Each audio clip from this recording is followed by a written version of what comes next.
Hoy, 6 de junio de 2017, tenemos como invitada a Carmen Yolanda Hidalgo Morillo, profesora de Biología y Educación Ambiental, coordinadora de la línea de investigación y promoción social y servicio comunitario, maestría en Educación Ambiental y doctorante en la actualidad de Educación Ambiental, quien disertará sobre la prevención de enfermedades infectocontagiosas como es el mal de Chagas, considerada una enfermedad reemergente, a fin de preservar y poner a disposición del usuario e investigadores este material en la colección Archivo de la Palabra, en la producción Henry Rodríguez y Miguel Armando García. Bienvenida Carmen Hidalgo a la Biblioteca Nacional. Muchas gracias.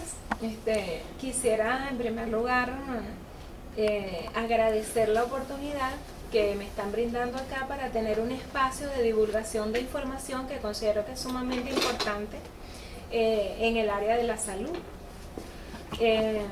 La temática que quisiera yo tratar hoy acá es la enfermedad de Chagas como enfermedad reemergente. En primer lugar, me gustaría definir lo que es una enfermedad reemergente. Se trata de una enfermedad que ya ha sido controlada, ¿verdad?, en el pasado y que por diversos factores comienza nuevamente a ser un problema sanitario. Aun cuando sus índices hayan estado muy bajos o ya prácticamente erradicados, la enfermedad se convierte nuevamente en un problema de salud pública. Y este es el caso de la enfermedad de Chagas. La enfermedad de Chagas hasta no hace mucho tiempo se consideraba una enfermedad que era propia de las zonas rurales, de los ambientes rurales, donde las viviendas, el tipo de viviendas, las condiciones del ambiente, etcétera, los espacios naturales, pues creaban una serie de factores que favorecían el establecimiento de focos de triatominos en el peridomicilio o en el domicilio humano. Y entonces era muy común encontrar las enfermedades de Chagas en esas zonas.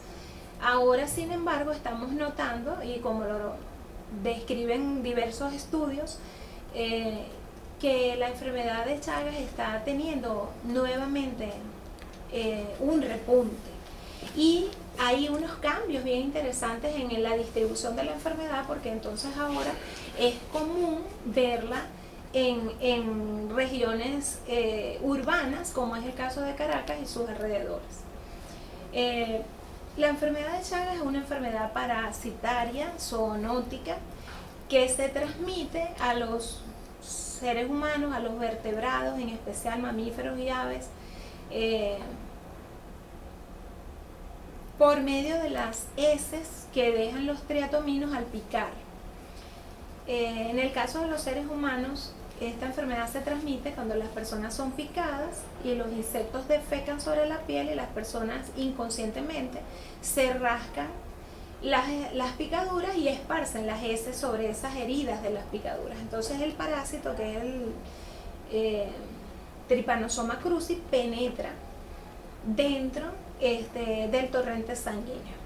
Ya en este momento, en el punto de la inoculación, aparece una lesión que se conoce como chagoma. La zona se vuelve edematizada, enrojecida, dura alrededor de unos 8 o 10 días en desaparecer esa lesión inflamatoria de la piel, y se caracteriza porque tiene mucho prurito, mucha picazón o comezón, y al mismo tiempo es dolorosa.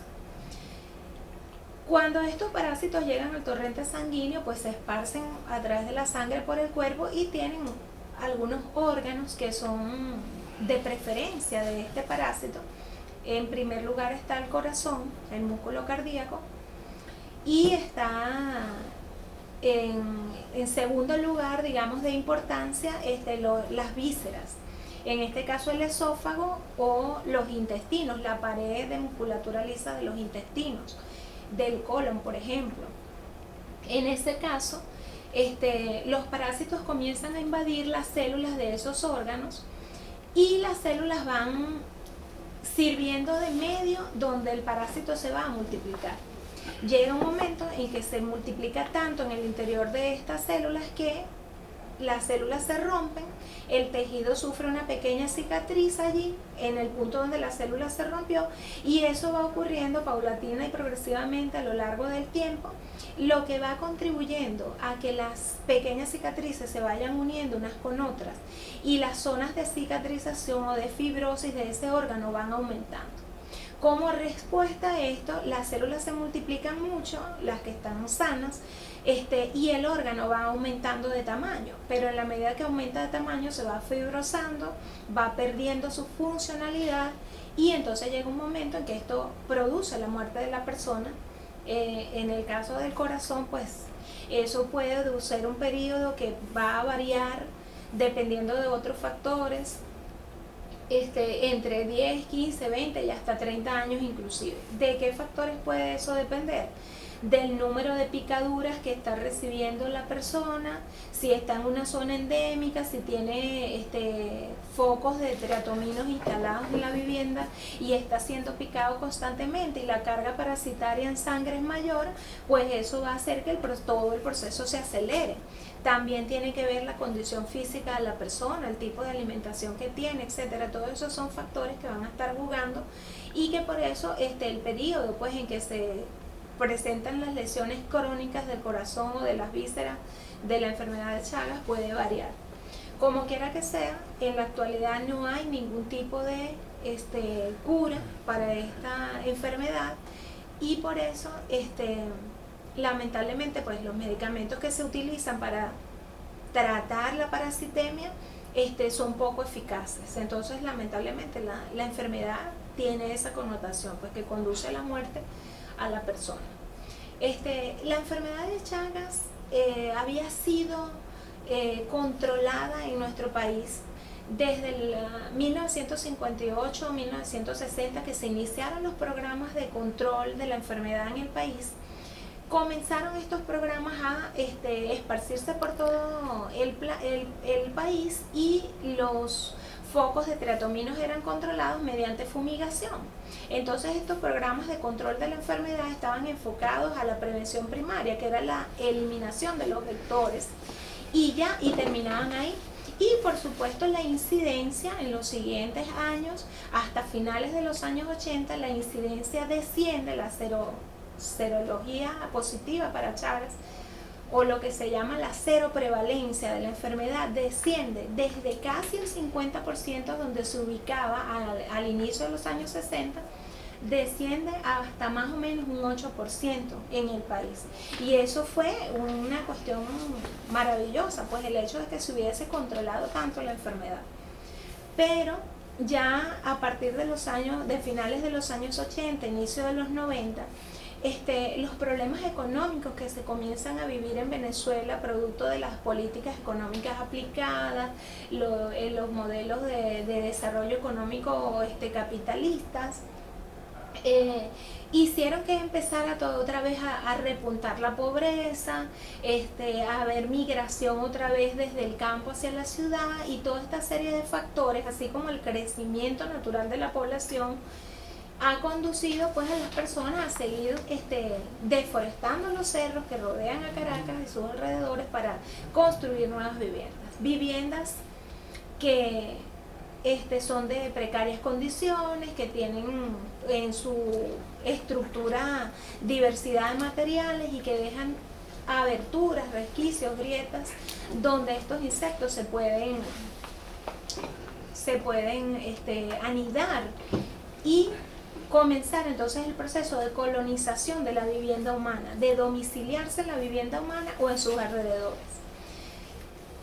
Lamentablemente, los venezolanos, a los venezolanos nos encanta siempre tener animales en la casa, mascotas, pajaritos, etcétera, y el hecho de que tengamos las mascotas en nuestras viviendas, que tengamos luces exteriores, todo esto va a representar una serie de factores de riesgo para la enfermedad de Chagas.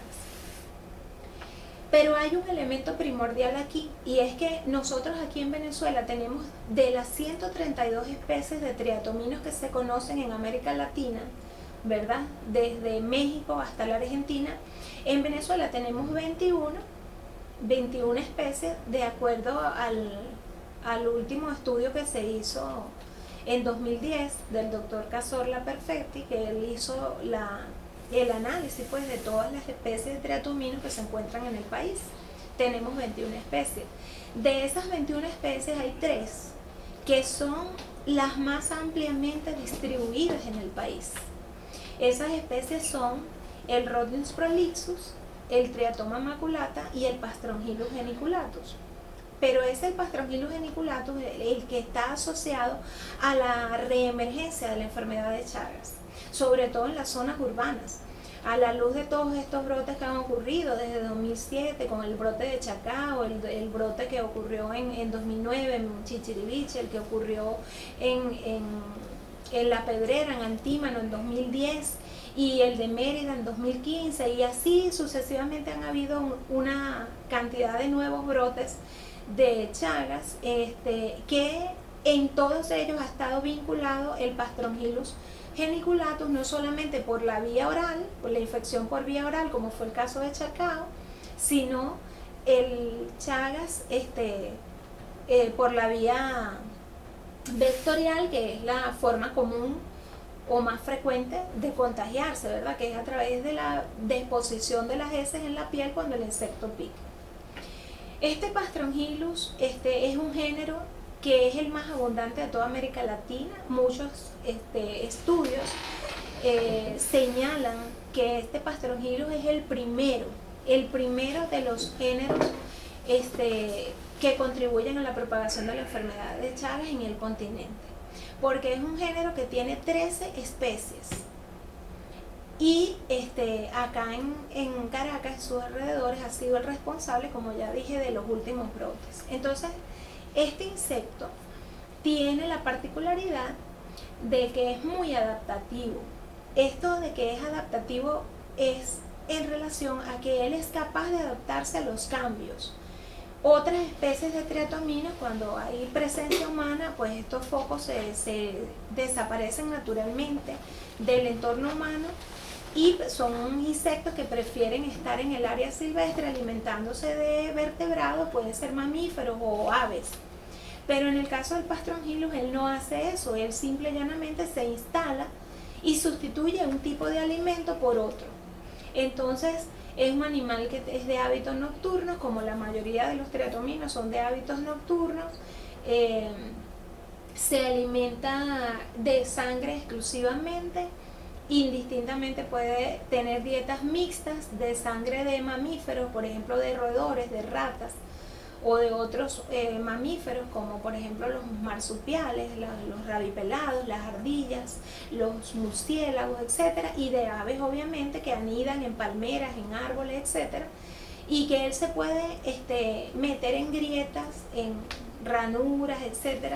En esos ambientes naturales, en nidos de aves, en madrigueras de estos animales que excavan, puede estar allí, pero en el ambiente natural él está en condiciones ideales. El problema es que los seres humanos vamos a los bosques, deforestamos, intervenimos el bosque, que ha sido durante siglos el hábitat natural de estos insectos, y entonces ocupamos esos espacios para construir viviendas, y en ese proceso es cuando este insecto puede entonces accidentalmente entrar en contacto con los seres humanos y se completaría el ciclo, porque el ser humano es el hospedero definitivo del parásito, ¿verdad? Y en este caso, el hecho de que tengas luces exteriores en la vivienda resulta un factor atrayente del insecto, que se ve atraído por estas luces y vuela entonces en forma natural hacia las viviendas. Si las ventanas de las viviendas no están protegidas con malla de mosquito, facilita pues el ingreso del insecto a las viviendas. Se han encontrado Pastrongyllus hasta en el piso 20 de edificios, de urbanizaciones como Santedubí, por ejemplo, que son edificios altos, y sin embargo hasta allá ellos vuelan porque son atraídos por las luces, vienen volando desde esas zonas boscosas que rodean la ciudad. Entonces nosotros, como personas inteligentes, tenemos que asumir que hay un riesgo latente, que tenemos que implementar medidas que nos protejan de la domiciliación de estos insectos en nuestra casa.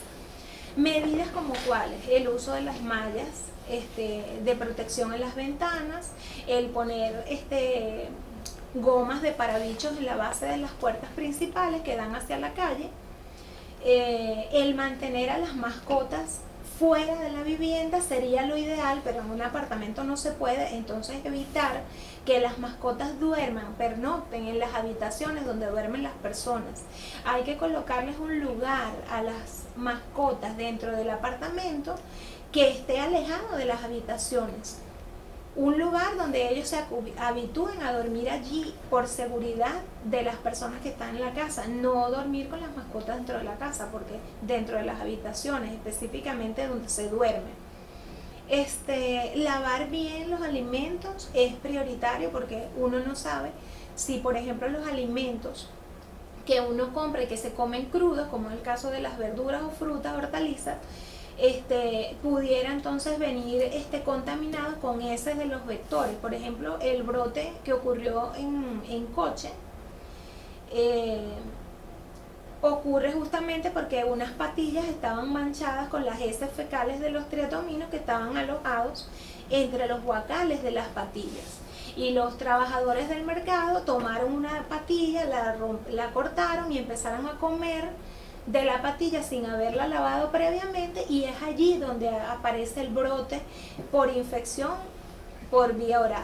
Entonces, ese tipo de riesgo no debemos correrlo. Si nosotros vamos a consumir alimentos que se comen crudos, como es el caso de las frutas, pues debemos tomar la precaución de lavarlo muy bien antes de consumirlo. Otra de las medidas que se recomienda para evitar contagiarse con la enfermedad o con el parásito y adquirir la enfermedad es el hecho de que nosotros tenemos que mantener nuestra casa con orden, con mucha pulcritud y limpieza. Por ejemplo, los chipos, en el caso de los chipos, cualquier especie de ellos son animales que son susceptibles a deshidratarse con facilidad. Eso significa que ellos no pueden estar expuestos a la luz solar.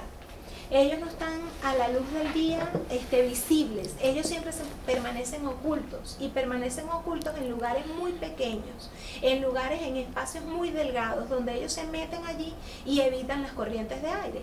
Lugares como, por ejemplo, detrás de los cuadros, los topes de las camas o de un escaparate, o por debajo de la cama, entre el jergón, entre el box spring, por ahí, en espacios pequeños y oscuros, cálidos y muy cerrados, no expuestos al aire libre.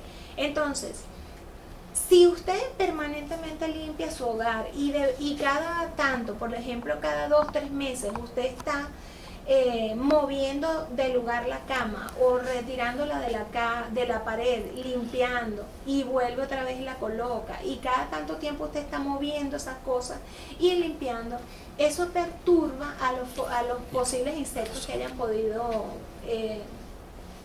podido alojarse.